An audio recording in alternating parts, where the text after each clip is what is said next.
So ఏంటి అసలు ఆ జేడీవీ కెరీర్ ఎప్పుడు స్టార్ట్ అయింది? ఎక్కడి నుంచి వచ్చాడు అసలు ఏంటి? హైదరాబాద్ అయితే నేను 2007, 8 ఆ టైంలోనే వచ్చానండి. ఓకే. అప్పుడు స్టార్టింగ్‌లో నేను అకౌంటెంట్‌గా వర్క్ చేసేవాడిని. ఆ! మా ప్రాపర్ వచ్చి పాలకొల్లు. ఆహా! ఓకే. ఓకే. స్కూలు, కాలేజ్ అన్నీ కూడా అక్కడే. హ్మ్. హ్మ్.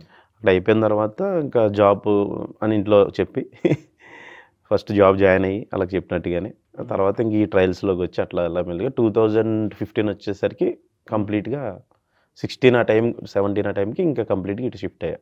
ఓకే. జాబ్ వదిలేసా? జాబ్ అకౌంటెంట్ వదిలేసి. నుంచి.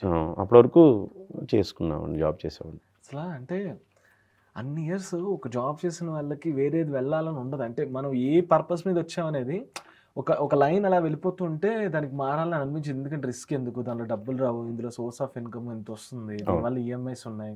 లేదంటే ఇంటికి, నా సర్వైవల్‌కి ఉన్నాయనే ఒక మైండ్ సెట్ ఉంటది కదా పీపుల్‌కి. ఆ! అసలు ఆ చేంజ్ ఓవర్ ఎలా తీసుకోవాలనిపించింది? అంటే అది వదిలేసి నేను ఇటువైపు మారతాను అని. అందుకని నేనేంటంటే ఆ కెరీర్ మీద ఎక్కువ ఫోకస్ చేయల. హ్మ్. నేను వచ్చినప్పుడు ఏ జాబ్‌లో ఏ పొజిషన్‌లో జాయిన్ అయినా అక్కడే ఉన్నాను నేను. హ్మ్. హ్మ్. అంటే హ్మ్. వేరే ఏదో కోర్స్ చేద్దాం, ఒక సాఫ్ట్‌వేర్ వైపు వెళ్దాం అట్లా నాకు లేదు. హ్మ్. ఆ టైం అంతా నేను సర్వైవల్ గురించి చేశారు. సర్వైవల్ గురించి చేశాను అదంతే ఓన్లీ. సినిమా మీదే ఉండేది. అంటే సినిమా ఆఫీసులకి కొంచెం ఎక్కడున్నా వెళ్ళడం, ఫోటోస్ ఇవ్వడం. ఓకే. యాంకరింగ్ అంటే యాంకరింగ్ ట్రయల్స్ ఇంకెట్లాగే ఉండేది. హ్మ్. అంటే నాకు ఆ ప్లానింగ్ తెలీదు. ఎలా చేసుకోవాలో, ఎలా ఎళ్ళాలో తెలీదు గానీ, హ్మ్. ఇంకా మిగిలిన టైం ఉంటే నాకు ఆ వీకెండ్ సాటర్‌డే, సండేస్ టైం ఉండేది. మాక్సిమం సినిమా ఆఫీసులు తిరుగుతూ ఉండేవాడిని. ఓకే.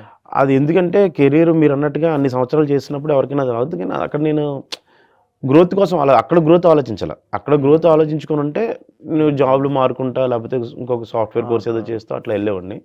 ఆ టైం నేను ఇటు పెట్టుకున్నాను.